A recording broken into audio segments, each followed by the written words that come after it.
let's begin the second session. Let's have a look at what we'll be covering in this session. We'll do a meditation on this illusory-like emptiness, meaning a meditation on investigating appearances as we would do in daily life. Following that, we'll do a short review, and then we'll look at what's called the two strategies in terms of this emptiness practice. And within that, we'll then look at some short-term strategies that can be effective together with this Vipassana practice of emptiness. And then a meditation of going back to that shamatha practice of resting in stillness to really help us to provide us with a new default mode in daily life. And then some question answer to finish the session as per normal. And so in the meditation we're going to do now, we'll be investigating appearances. So this meditation is sort of mirroring what we would be doing in daily life in terms of investigating the things that appear to us. So finding a nice comfortable posture, let's begin.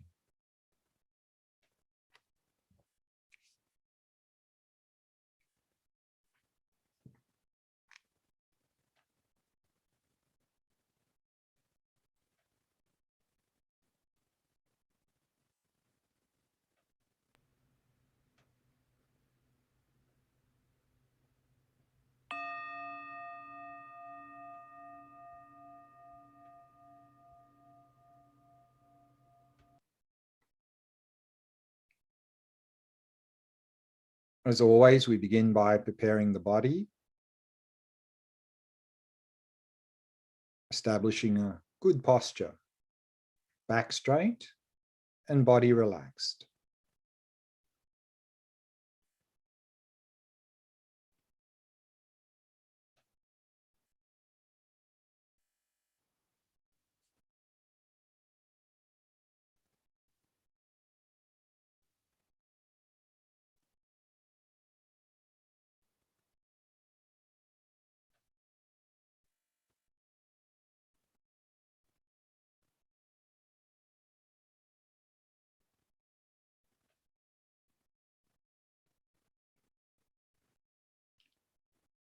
And having established a good posture, then keeping the body as still as possible, avoiding any unnecessary movement.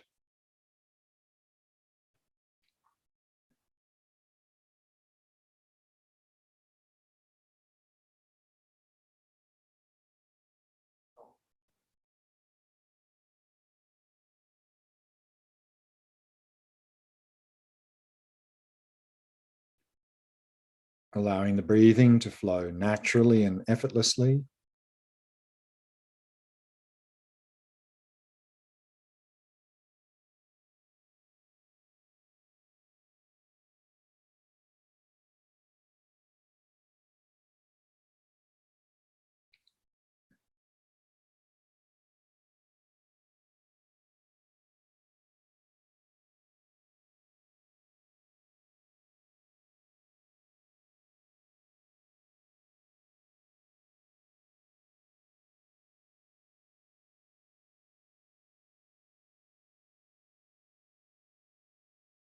And setting the mind in a state of ease and relaxation.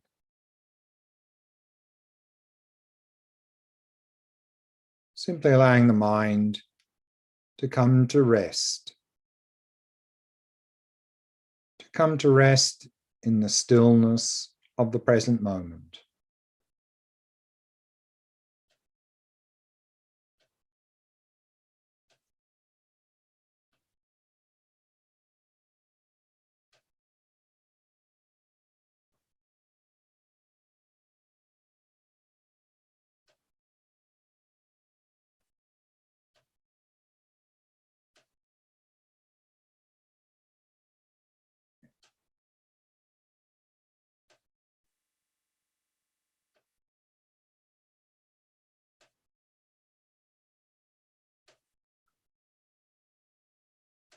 Allowing the mind to remain relaxed, still, and clear.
We'll now practice illusory-like emptiness.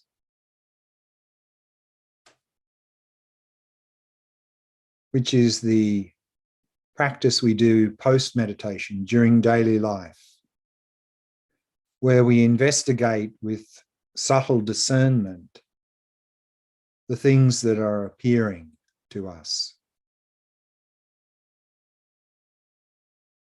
And we investigate the way in which they appear and the way in which they actually exist. And so you can either investigate whatever spontaneously appears to your mind, or if you prefer, you can generate some appearances. And it can be mental or sensory. And just investigate what is appearing to you.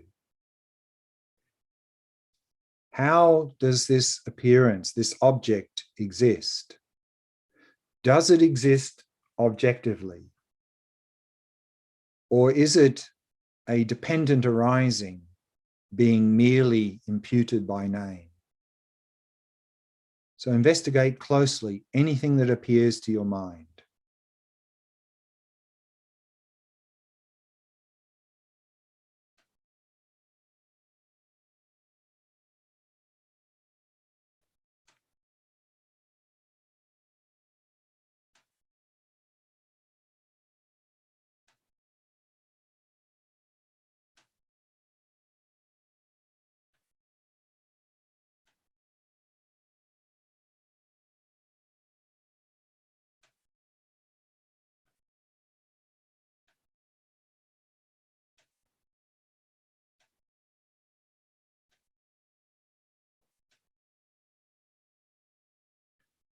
And if you wish, you can simply look at visual objects in front of you and do this investigation with respect to them. Do they really exist objectively?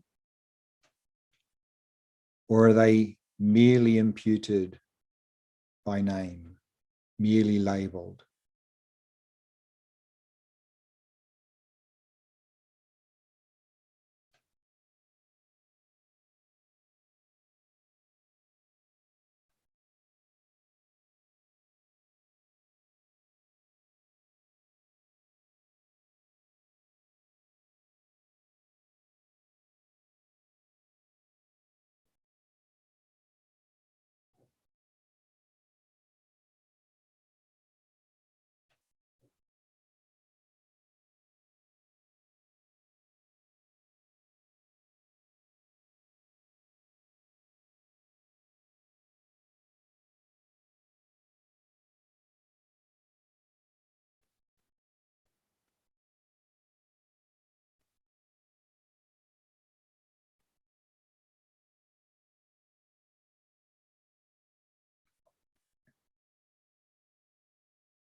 And now you can investigate specifically attractive and unattractive objects. Again, either you can generate them or you can simply look at attractive or unattractive objects in front of you and investigate, is the beautiness or ugliness existing objectively in the object? Or is the beauty or ugliness merely labeled by conception? Look closely.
And now investigate the me who's experiencing all of this. How does this me exist? Does the me exist objectively? Or is me the person merely labeled on the body and the mind, merely imputed by name?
In brief, do not grasp onto any of those things which appear to you, even your own mind.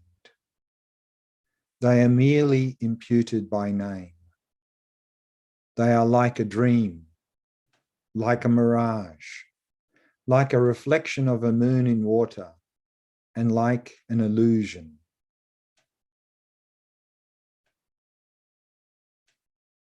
And so simply observe these illusory-like mere appearances, whatever's appearing to the mind, seeing them as like an illusion.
And we can bring the meditation to a close.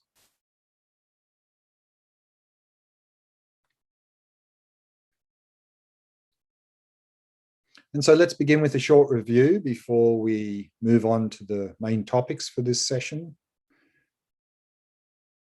So in this post-meditation, it says that having familiarized yourself in that way in meditation on emptiness, then during post-meditation, realize well, by investigating with subtle discernment, the way in which any appearances that dawn as objects of the 6 collections of consciousness are appearing.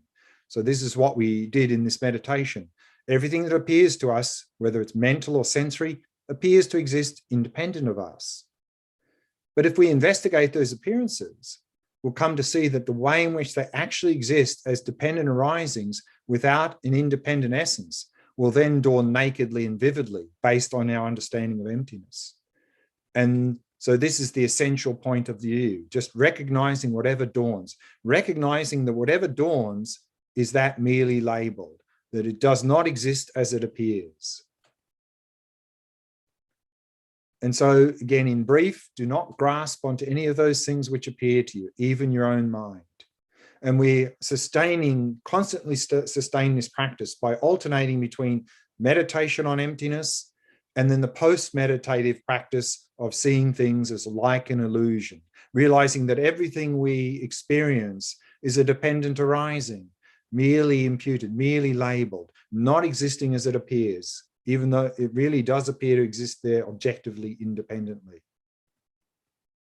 And then we saw that when we come to the point where emptiness is not obscured by appearances and appearance is not blocked by emptiness, then our understanding of the view of emptiness is complete. That emptiness is not obscured by appearances. Now appearances seem to block emptiness, that appearances seem to indicate to us that things are actually not empty, they exist objectively, and that emptiness seems to negate appearances. But when we understand that they are like 2 sides of a coin, then our view of emptiness is complete. When we understanding that because things are empty, therefore they can appear and function, and because things appear and function, they must be empty. So what I'd like to do now is look at what's called 2 strategies. We saw earlier in the text that it said that due to grasping to I and mine, all sentient beings cycle in samsara. And so we looked at this 6-step process of how grasping to I and mind, another name for ignorance, can lead to mental afflictions and suffering. That we have the habit of this grasping, this is seed of ignorance, and that everything appears to us to exist completely independent of us, this mistaken dualistic appearance. And we never question these appearances because we've never seen things in any other way. And so we just grasp independent me, independent world. And when we experience something, we have this mental factor of feeling present all the time, either pleasant, unpleasant, or neutral. And then if we have a pleasant experience together with that grasping, will lead to that misconception, believing that the beauty is there in the object. Or if it's an unpleasant experience, together with that grasping, we'll believe that there's unpleasant qualities in the object, misconception. And then that is leading to attachment aversion, because I like pleasant experiences. I want pleasant experiences. That object seems to be causing my pleasant experience. I want that object. Or if it's an unpleasant experience, the reverse. I don't like them. I don't want them. That object seems to be the cause of my unpleasant experience. Get it out of here. Or if it's a neutral experience, that just reinforces our mistaken belief, this grasping, which is here confusion, another word for ignorance. Those are the 3 main mental afflictions. All other mental afflictions come out of one of those or a combination of them. They're driving our behavior, and that leads to our current condition of suffering. So this is how this grasping, this ignorance, leads to us stuck in the state of suffering or dukkha, life after life, which is samsara, cycling life after life in the state of dukkha. How do we eliminate that grasping? Here we have a quote from Nagarjuna. He says, by extinguishing actions and mental afflictions, there's liberation. Actions and mental afflictions arise from misconceptions. Misconceptions arise from elaborations. Here, a word elaboration is another word for ignorance. Elaborations will cease through cultivating emptiness. Meaning, if we want to break this process completely, if we want to overcome all mental afflictions and suffering and achieve liberation, We need to cultivate emptiness. We need to come to a direct realization of emptiness, to eliminate that ignorance, thereby eliminating the misconceptions, the mental afflictions, and the results and the actions and the results that they produce, the results of suffering. That's the long-term strategy, the wisdom of emptiness. That may take quite some time. So therefore, while we're working on that Vipassana practice of emptiness, it would be helpful to have an effective short-term strategy to at least reduce mental afflictions and suffering while we're working on the long-term strategy of eliminating them altogether. So that's what I'd like to do now, is have a look at how we can right now have an effective short-term strategy to reduce our mental afflictions and suffering based on that 6-step process. So let's have a look at that. Let's have a look at some strategies for step 1. Step 1 in the process is everything's appearing to us to exist completely independent of us, mistaken dualistic appearance. We have the habit of grasping to that, believing that. What can we do to avoid going to step 2? And we've just looked at that in the text.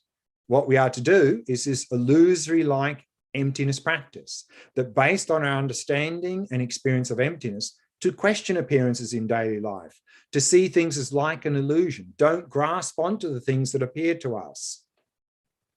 So this is what we do here at step 1, exactly this illusory-like emptiness practice. But there's something we can do even before step 1. And that is, if there are certain people, situations, or objects in our life that whenever we come into contact with them, we always react in a negative way, then as part of an effective short-term strategy, it may be helpful to avoid unnecessarily contacting that person, object, or situation. Of course, we're not saying that running away from difficult situations is a solution. That's never a long-term solution. But as part of an effective short-term strategy, maybe it's helpful to step back from those situations where we always react in a negative way, because whenever we react in a negative way, we're making things worse. Our habit of reacting is increasing. Step back, give yourself some time and space while we're developing our mind, so that later we can go into those more difficult situations and respond in a better way, to deal with them rather than reacting in a negative way. So that could be part of an effective short-term strategy before step 1. But let's say we didn't manage to do this illusory-like emptiness practice. So we had some mistaken appearances. Everything appeared to exist independent. We didn't question those appearances. We grasped onto them. And now we're at step 2. Step 2 is ignorance. We are now grasping onto independent me, independent world. And now we are experiencing things as pleasant, unpleasant, or neutral. What can we do avoid to go to step 3?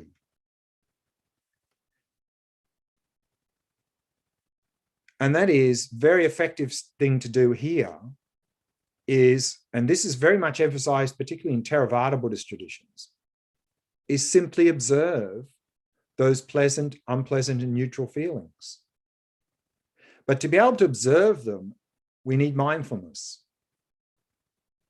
Because if we don't have mindfulness, we'll have that pleasant feeling, and then before we know it, attachment arises and we're caught up in that, or aversion arises and we're caught up in that. So we have a little window of opportunity from when that experience first arises until we react based on our habit. And if we don't have mindfulness, we won't be able to catch that window of opportunity. And very nicely phrased here from Viktor Frankl, well-known psychiatrist and neurologist, and I think he's also a survivor of Auschwitz. He says, between stimulus and response, there is a space. In that space is our power to choose our response. In our response lies our growth and freedom. There's a space, but without mindfulness, we won't be able to take advantage of that space. So we're just going to react and perpetuate. If we can gain access to that space, then instead of react, we can respond. Instead of reacting with attachment and aversion, we can respond with loving kindness and compassion. And so this is a very effective point to break this process is at step 2, just noticing pleasant, unpleasant, neutral, particularly pleasant, unpleasant, because they're the ones that get us into trouble. And so here, what we can do in daily life is to make that space available. What can be very helpful is this shamatha practice we did earlier in this retreat, the resting in awareness practice. Because now, often our default mode in daily life is our very tight and constricted mind. And so when some little stimulus comes, we react. And so it's going to be hard to simply observe pleasant, unpleasant with this tight, constricted reactionary mind. So to let go of that, we can develop a new default mode based on the resting in awareness practice, shamatha. If we can simply rest in awareness, what we notice is that awareness is open, spacious, and still. And if we can make that our default mode in daily life, we can really take advantage of this space. For example, our mind is now like the water in this cup. If we have a little pebble and we drop the pebble into this water in the cup, then it completely disturbs the surface of the water. Likewise, now our mind is tight and constricted, and some little stimulus comes and we easily get unbalanced and react. However, if we do this resting in awareness shamatha practice and we bring that into daily life and can simply rest in that open, spacious stillness of awareness, then it will be like the water in a still lake. If we drop that same little pebble in a large, still lake, there's hardly a ripple. Similarly, if some little stimulus comes, when we're in that state, there'll be hardly a ripple. We won't get unbalanced. We won't react. We'll be able to take advantage of the space, as Viktor Frankl says. We'll be able to choose our response, to choose to respond with loving kindness and compassion instead of reacting with attachment, aversion, jealousy, and so forth. And there, as he says, in our growth, in our response lies our growth and our freedom. So this is an excellent point in the 6-step process to cut the process, or to at least reduce the impact of the process. But let's say we didn't manage to do that, and we're at step 3. And at step 3, now we are grasping onto things as inherently attractive or inherently unattractive based on our pleasant, unpleasant experience. What can we do at step 3 to avoid then reacting with attachment, aversion, and other mental afflictions? And again, the answer is what we just did: question appearances. Questioning appearances. That object really seems to be so attractive from its own side, objectively attractive or objectively unattractive. But investigate. Where is the beauty or ugliness there in the object? Is it there or not? And if we investigate in that way, we'll come to see that beauty or ugliness is in the eye of the beholder. That beauty is something that is imputed through conception. And then we'll be able to release that misconception, which means that we won't react then with attachment and aversion and other mental afflictions.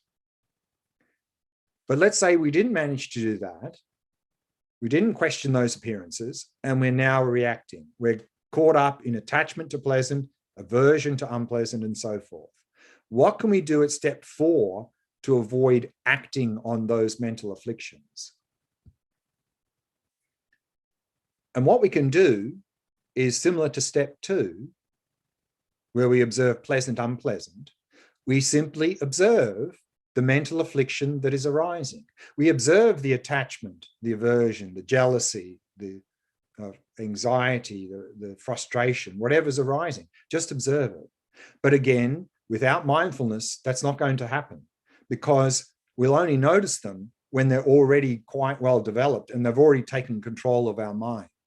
And then about the only thing we can do is get out of that situation before we say and do things that we're going to regret.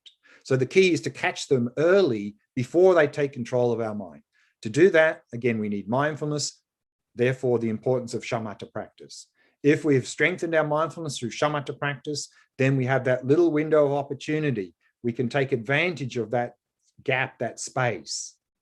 Otherwise, we react. So again, like before, to really be able to avoid that instant reaction, if we can have as our default mode that open, spacious stillness of awareness, then when some attachment or anger or jealousy or something starts to arise, with that open mind, instead of not a tight mind, open mind, we'll notice it early, and then we're free of it. Because if we can observe it, we're free of it. It can't go anywhere. It can't take control of our mind. We don't have to fight with it. It will simply dissipate, as we saw earlier in the shamatha section of this text. So that's something we really can do here also at step 4. But in addition, we can also, in addition to just observing mental afflictions, we can apply antidotes. And we saw a little bit earlier, for example, attachment. A good antidote is impermanence, to see that the thing I'm attached to is changing moment by moment. So there's nothing for me to grab hold of. Or another good antidote for anger is patience. Just remain calm, a calm, undisturbed mind. But in addition to that, we can also do what we just did now, is question appearances. There really seems to be a me here, an independent object or thing there, and really an independent mental affliction that is coming up. There seems to be 3 things called the 3 spheres existing there independently. The independent me with this really independent looking in mental affliction arising, and an independent object there that mental affliction is provoking, is being provoked by. So what we can do is, again, question appearances, and we can question any one of those 3. We can, again, question the object. That object that is causing this mental affliction to arise, where is it? Is it existing there objectively? Or where is the me that is having this mental affliction arising? Is there an independent me here? Or you can even look for the mental affliction itself. Can you find that mental affliction objectively that's arising in the mind? And by doing that, that can dissipate the mental affliction, because we're releasing the grasping, coming to see that things are not existing as they appear. The me, the mental affliction, and the object is merely a dependent arising. It's not existing from its own side. So that's some things we can do at step 4. But let's say we didn't manage to do anything at step 4 and we acted on our mental affliction. And here I want to talk about just actions, negative actions that are going to lead to suffering. So we've done a harmful behavior. What can we do at step 5 to avoid experiencing the result, the consequences of that, which is going to be suffering? What we can do, we looked at earlier in the text in terms of the preliminary practices, the Vajrasattva, the 4 opponent powers. We can purify our mind of negative imprints, negative habits, using these 4 opponent powers. So once we've noticed we've done something harmful, we can immediately purify the mind. We can go through these 4 opponent powers. We can develop some sincere regret for having done that negative behavior, and then reaffirm positive direction in our life. And here, if we're following the Mahayana, this would be to go for refuge and generate bodhicitta, and then remedy, some practical remedy for the negative behavior. And then resolve, make a strong determination not to do that action again. And so if we do these 4 opponent powers, this is in a very effective way of purifying our mind of those negative imprints, negative habits. And if we do it well enough, then we won't experience the result, the suffering result. Or if we sort of do it half, then less suffering. So whatever level we manage to do it, it will reduce the suffering result that we will get from that negative behavior. But let's say we didn't purify anything. And let's say now we're at step 6, we're experiencing some suffering. And here I want to talk just about unpleasant experiences. So what can we do? Anything at step 6 to reduce the suffering? So we're in the middle of some suffering experience. Can I do anything at all to reduce the amount of suffering I experience? Or do I just have to suffer? Fortunately, there's a number of things we can do to reduce suffering. So let's have a look at those. The first thing we can do is practice what's called acceptance. And acceptance doesn't mean resignation. Acceptance simply means acknowledging that in the present moment, I'm experiencing this suffering. Accept that. Now we don't tend to practice acceptance. When something unpleasant, some sort of suffering arises, physical or mental, we go, oh no, go away. And we have instant aversion.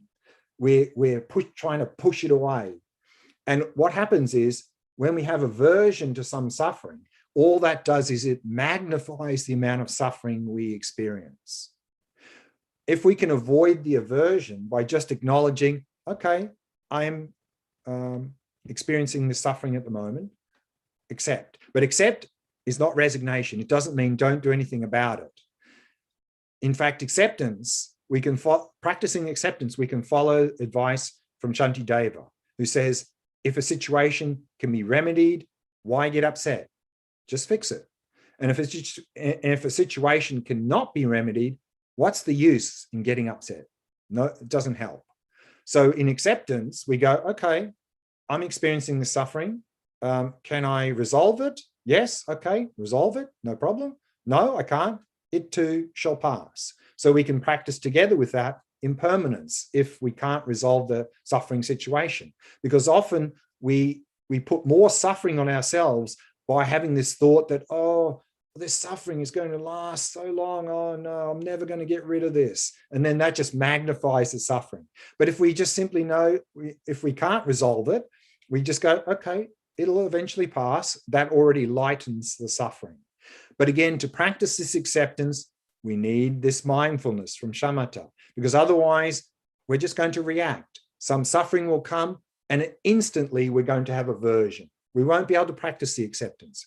But if we have mindfulness and we notice the suffering coming, we go, okay, suffering is arising. Can I fix it? Yes, let's just fix it. No, okay, it'll pass. If we can do that, we won't at least magnify the suffering we experience.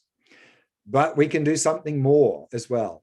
Again, illusory like emptiness practice. We can question appearances and look for the me who's experiencing this suffering. Because actually, let's use a physical example. If we have physical suffering, what is arising in the body is some unpleasant sensations. We could call it pain. But that only becomes suffering through self-grasping. So as soon as we grasp onto an independent me, then we go, oh, I know what that is. That's pain. I don't like that. And then we cause suffering. Whereas if we can release the grasping to the me, there's no target for the suffering. And to the extent that we can release the grasping, that will simply remain as intense sensations. But when we grasp, we'll interpret those sensations as suffering, and then we really will generate a lot of suffering for ourselves. But then in addition to that, we can do something even more. And that is, we can make this difficult suffering situation meaningful. For example, let's say I'm having a migraine headache. So first step, acceptance. If we don't, migraine headache arises, we go, oh no, migraine headache, go away. And then we have more suffering. So we practice acceptance. And let's say through our own experience, even taking medication doesn't work, then we go, okay, this too shall pass. So at least we won't magnify suffering through aversion. And if we can release grasping to this independent me that's having the migraine headache, you'll find the suffering will reduce even more. To the extent that we can release the grasping, it will just be some intense sensations that we don't really experience as suffering. It's just some sensations there. For example, like an example to highlight what that really means is, let's say it's 40 degrees outside and we go outside in 40 degrees and we go, oh, that's unbearable. I'm suffering so much. It's so hot out here. But then, of course, we go into a sauna, which is 80 degrees, double the intensity of heat, and we go, oh, wonderful, so nice, lovely, I like this. So what's going on there? Again, it's the grasping. So, or particularly in that case, the aversion. So if we release the grasping, we'll definitely release the aversion, and the suffering will reduce. But in addition to that, we can make that difficult situation meaningful. Again, let's use the example of migraine headache.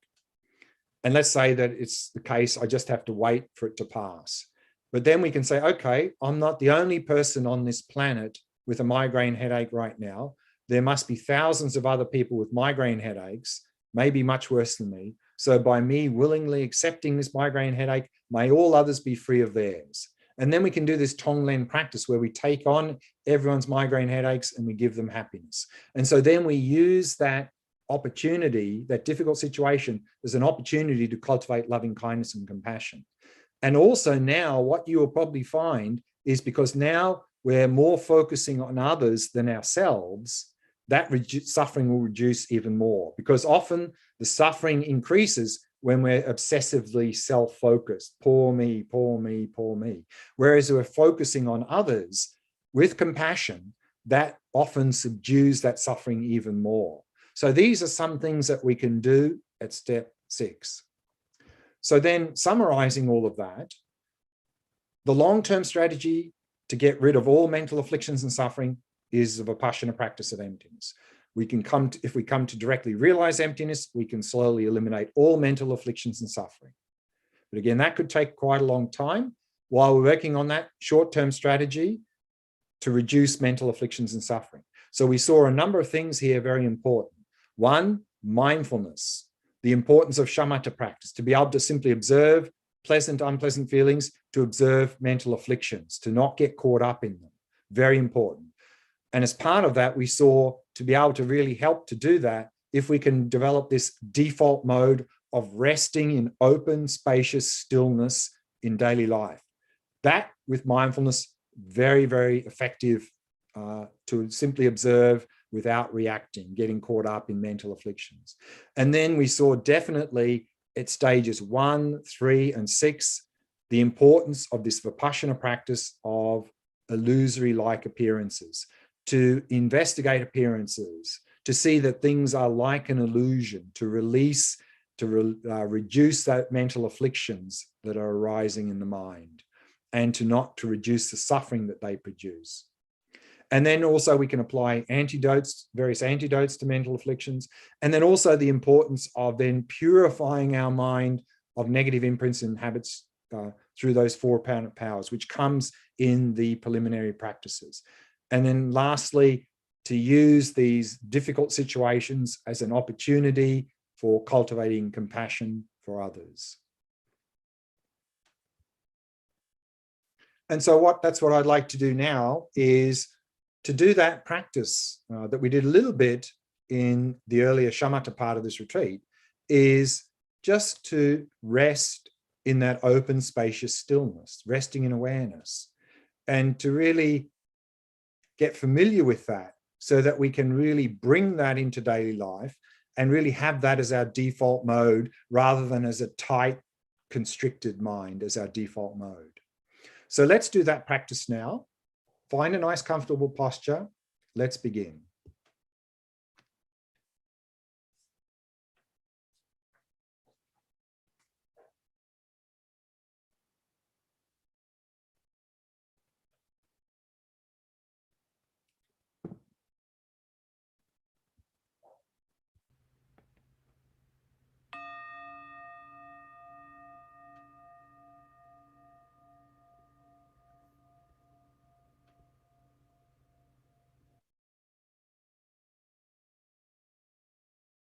Setting the body into a state of relaxation, stillness, and vigilance.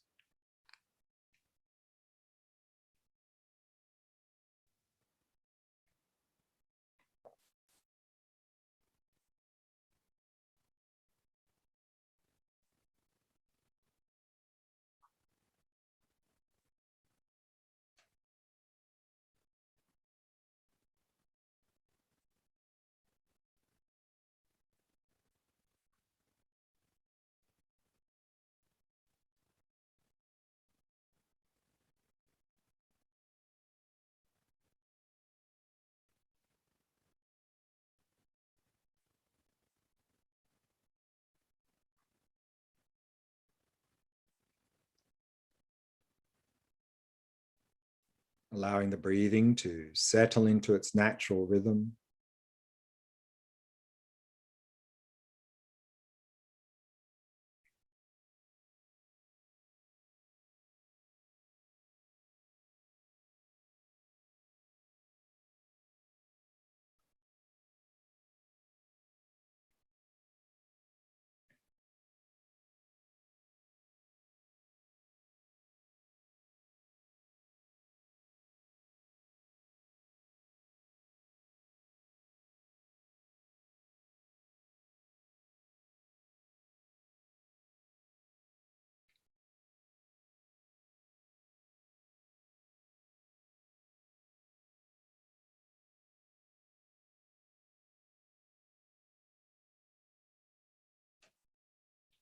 And setting the mind in a state of ease and relaxation.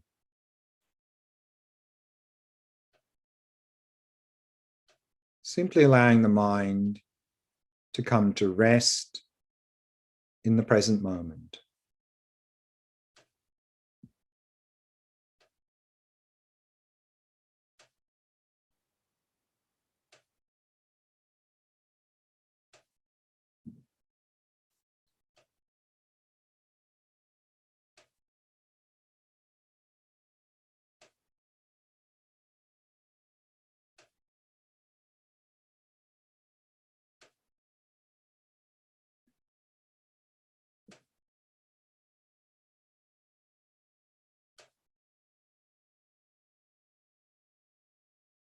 Allowing your eyes to be at least partially open, resting your gaze in the space in front of you, keeping the eyes soft and relaxed.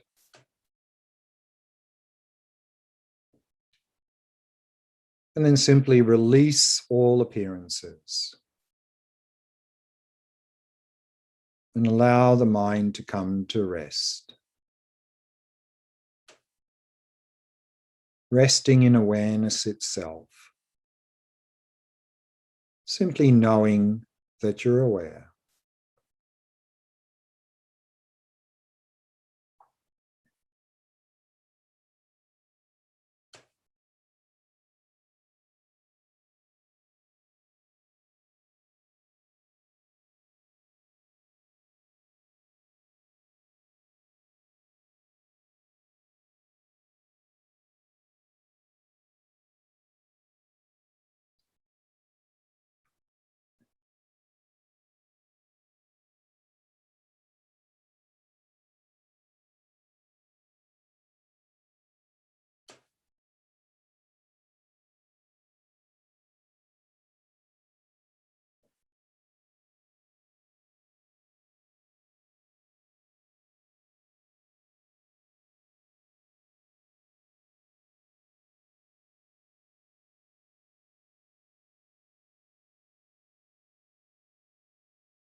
Now, to help overcome any tightness or tension, simply release awareness into space, releasing all appearances, relaxing completely.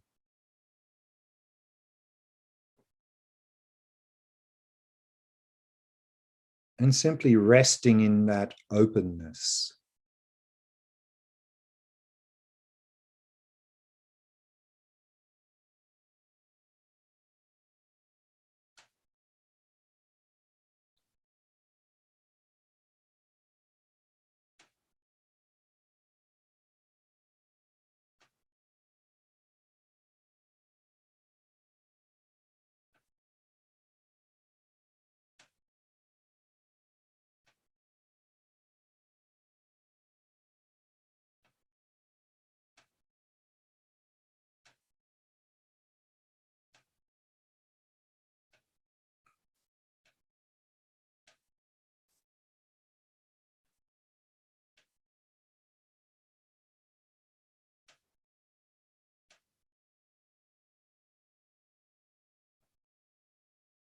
And then to help overcome falling into dullness or drowsiness, simply sharpen your focus, knowing that you're aware.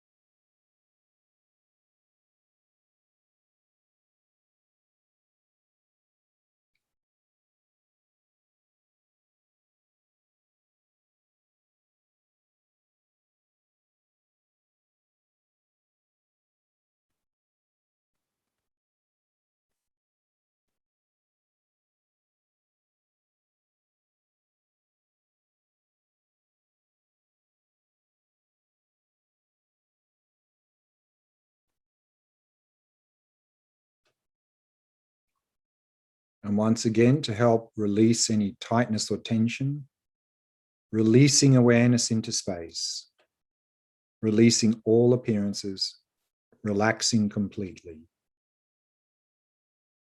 resting in that openness.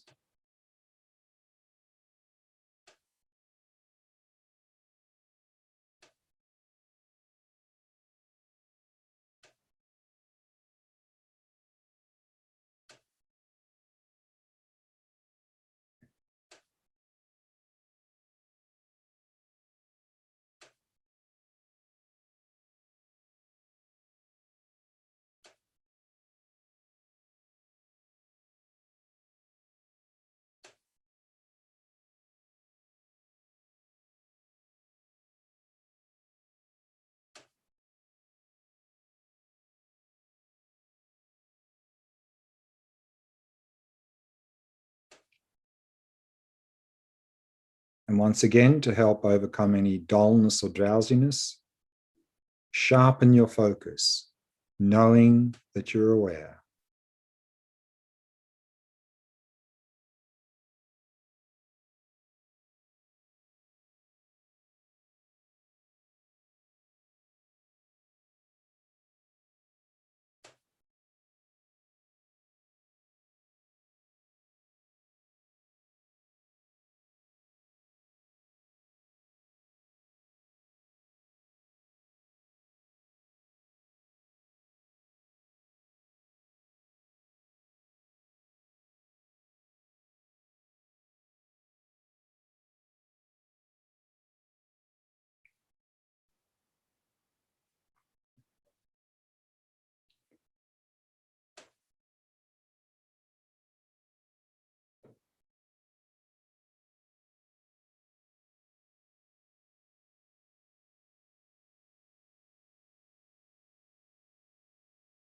And now, evenly release your awareness into the expanse of space and leave it there.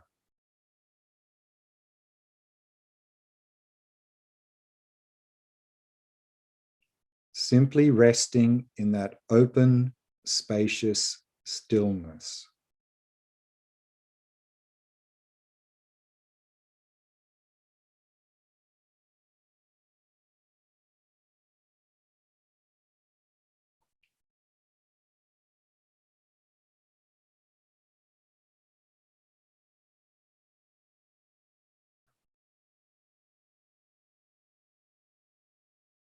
Relaxed and alert.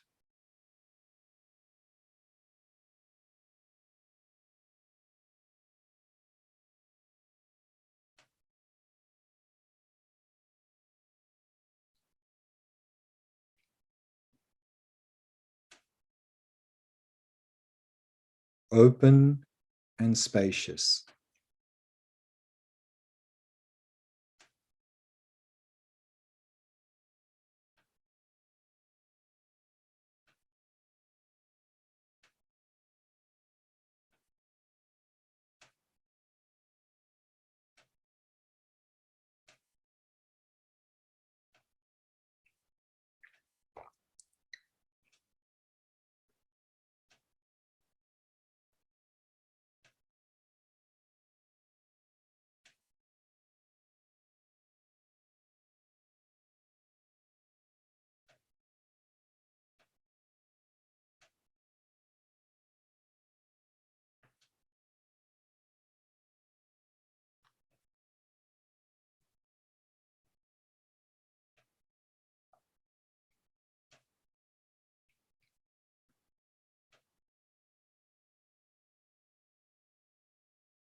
And we can bring the meditation to a close.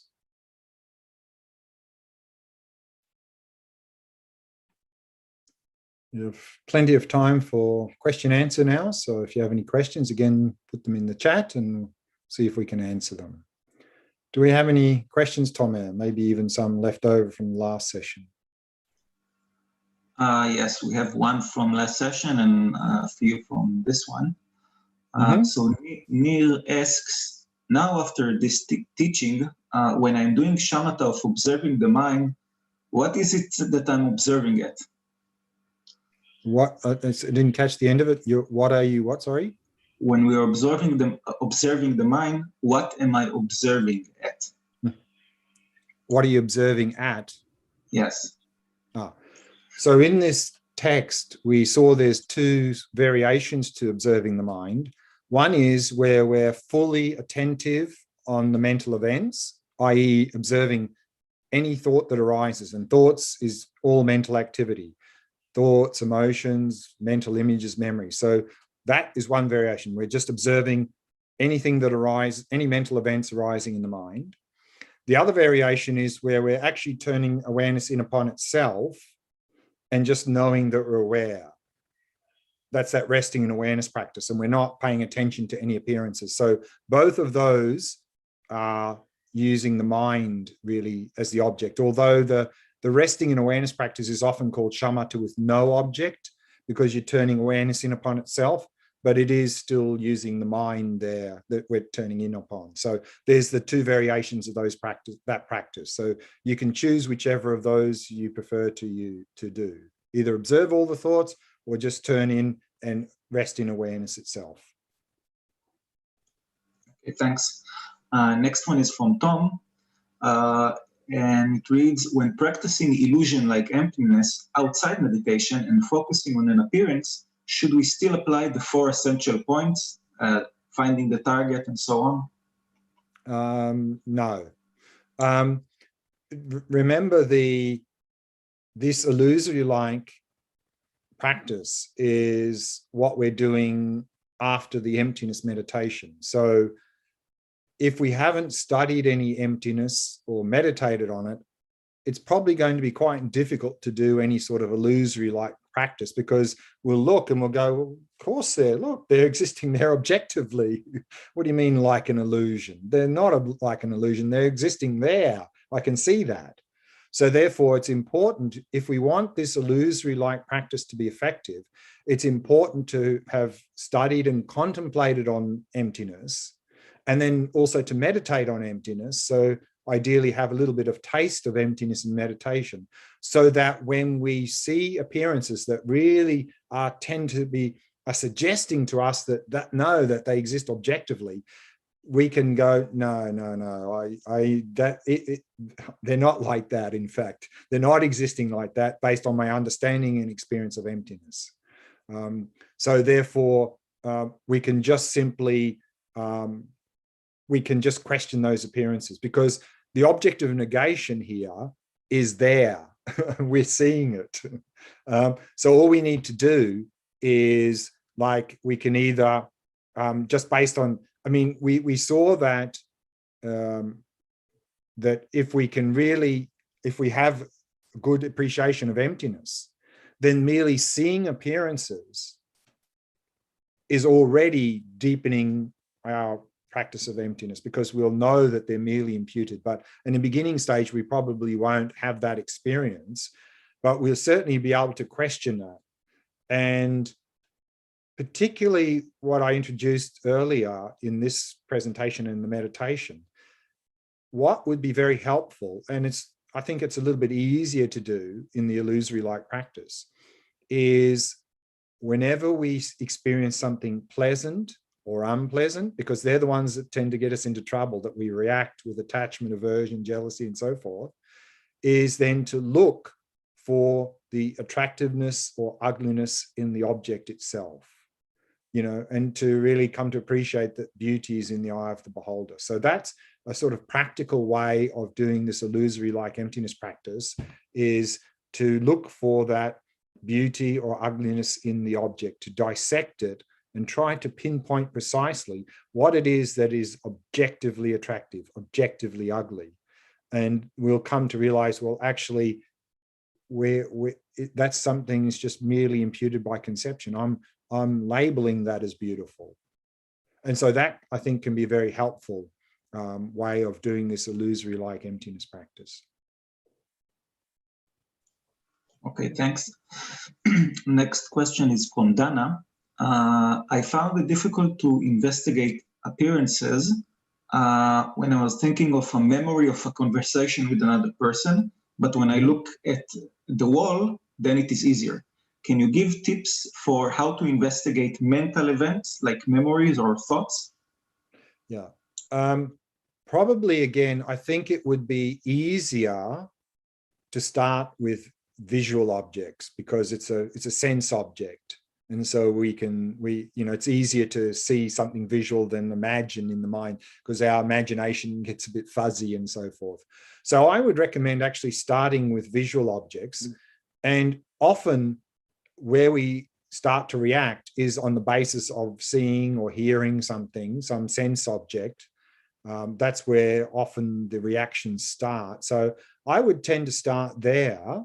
And once you get familiar with that, then you can move on to more subtle things like mental events. But mental events, because they're mental, they're not physical, they're not sensory, are more subtle.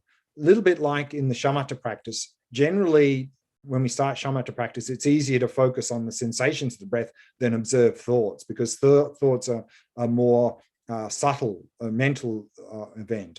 But again, we can do that. But again, I would recommend just starting with the sense objects, and then we can just start to apply a similar process to the mental objects later. Because if we just jump straight into mental events, we may find it a little bit challenging because they're a bit harder to investigate because of their nature, and our attention's not so good on observing those mental events. So start with the sensory and then apply the way of doing it to the mental later. Okay, thanks. Next one is from Dor. And it reads, I guess that even when trying to apply the short-term strategies, a lot of time we will fail. Any advice on how to avoid discouragement due to these cases? Avoid expectations. I think Dalai Lama says expectation is the foundation for failure, or at least frustration. So if we have no expectations, then you can't get frustrated. But that doesn't mean, of course, we're not applying any effort to doing this. But I think that rather than really getting frustrated and having unrealistic expectations, we just do the best we can and acknowledge that now we haven't got very good mindfulness from shamatha. We haven't got very good vipassana, so we can't do illusory-like emptiness. All of these things are not very well developed, but if we know what the possibilities for doing short-term strategy, and then we work as best we can to implement that, then rather than focusing on the times we fail, focus on the times where we succeed and really be happy about that. That today I managed to do 3 times, I managed to do something that I haven't done in the past that's really been helpful, rather than thinking about the 50 missed opportunities or 100 missed opportunities during the day where we didn't notice things and we just reacted. Focus on the times where we did something and really be happy about that, and then use that to motivate us to go further. But again, not to sort of beat ourselves up because we miss opportunities and so forth, and just do the best we can. And then slowly, we will improve.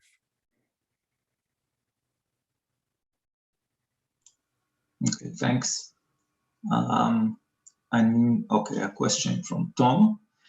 How would we know that we acquired a taste of emptiness and that we are not deluding ourselves?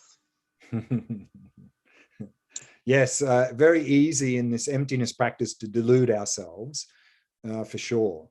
And so therefore, a couple of things are helpful. One is that the more shamatha we have, the more calm, clear, focused mind we have, the less chance of deluding ourselves. Also,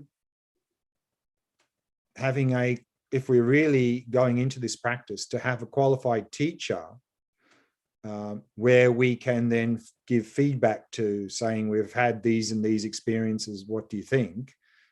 Is that something valid? Am I heading in the right direction, or am I just deluding myself? So that's going to be very helpful. If you don't have a qualified teacher, then if you have some other people in the Sangha who may be a little bit more advanced than you, they also can maybe be a bit helpful in helping you with that. And also, if we are having experiences, some sort of experiences, and that is somehow boosting the ego, then that's not a good sign. That's probably we are deluding ourselves, because if we're really having some valid experiences of emptiness, this should be actually sort of cutting the ego. It should be cutting our mental afflictions, and it should be helping us to be a little bit more kind and compassionate to others. This is a sign that we're having a valid experience and not just sort of some delusional experience. But again, we need to be quite careful here if we're really going into doing this practice a lot, that we don't end up just becoming a big ego trip. So that's why very helpful to have a qualified teacher, or at least some other Sangha members around who are a little bit more experienced than us, that we can talk to about any sorts of experiences and maybe get some good advice on those. Because if we just leave it to ourselves, then particularly as a beginner, there's a very strong possibility that the ego will hijack this and all of our other practices, and we'll just become a spiritual ego, and then we'll really become very delusional. So that's unfortunately quite common in the modern world. So we want to avoid that scenario by getting advice and guidance from others to help us. Thanks. No other questions for now? Mm-hmm. We've still got a few minutes left, so we'll just wait a couple of minutes. If there's no questions, we'll just take a break there. But let's wait a minute or two and see if there's any further questions. Yes, now there's a new one from Dror. It seems that for young children, the feeling of objective self is much stronger. Any advice on how to help or teach children learn about emptiness? One of the, well, I think for young children, I think very helpful to get them to open their perspective in terms of also, because often at that very young age, it's just all about me. And so whatever we can do to really get them to open their perspective, to try to take other people's perspectives, to, if there's other young children, to try to get the child to adopt a second person perspective or third person perspective of events, that I think can be very helpful. And what can also be very helpful is that to help them not to identify with their thoughts, emotions, and reactions and so forth. Like, for one example that brings to mind is that to help that child to not, again, identify with their particularly negative habits. Often, for example, a child, if child is getting angry, the parent goes, "Oh, look, you're angry again," and that's not so helpful, because then the child is identifying with anger. I'm anger. Whereas what I actually heard, I was teaching something along these lines some years ago, and then there was a lady in the group, in the class, and she said, "Oh, that's very interesting." She says, "I do that with my two little kids." She said, I think they were something like 3 and 4 years old. She said when they started getting angry, she didn't used to say, "Look, you're getting angry again, stop it." She'd say, "Look, there's that anger thing coming up in your mind again." And she said it forced the child to see anger as something, as an object coming up in their mind, and not to identify with it. And she said it was very helpful for helping the child to dissipate the anger by getting the child in a very simple way to try to observe their anger by speaking as if that anger is an object, it's not them. So that I found interesting, and that certainly could be very helpful. But I think in the best probably thing is to try to get them to have a perspective taking, to take other kids or other people's perspectives as much as we can. I think that would be very helpful. Thanks. Seems like that's it for now. Okay, now we have another one. Okay, we'll take this last question and then we'll take a break. Sure. From Dana, about focusing on sense objects. Can you give an example of investigating a sound object? A sound? Yeah, something we're hearing. Well, one thing you can certainly do is we can notice the difference between the sound and our label of the sound. That what is it? Is there something there in the frequency, the different frequencies, that is objectively the thing we've labeled? Like, you know, let's say it's a dog barking. What is it? Is it, and just trying to see the process of how a certain frequency of sound waves that's coming, we are then interpreting, and we're going, ah, dog, ah, this, ah, that. And it's just some frequency of sound. That's one thing. And another thing is then some sounds we find attractive, sometimes some sounds we find unattractive. And just, again, listen closely to the actual sounds themselves and try to see if you can point or find which particular aspect of that sound is pleasant or unattractive. Or is it that somehow we are interpreting certain combinations as a pleasant and unpleasant? Or is there objectively pleasant or unpleasant, that particular sound? So I think that's how we can do a little bit working with sound at those two levels. Okay, let's stop there. It's time for a break. And so in the last session, I'd like to give a little bit of a summary of some of the main points from this retreat, but then also how to bring some of those main elements into an integrated practice into our daily life, and then how to implement some of these ideas in daily life as well. So that's coming up next. But let's take a break now for 30 minutes, and we'll come back at 12 o'clock for the last session.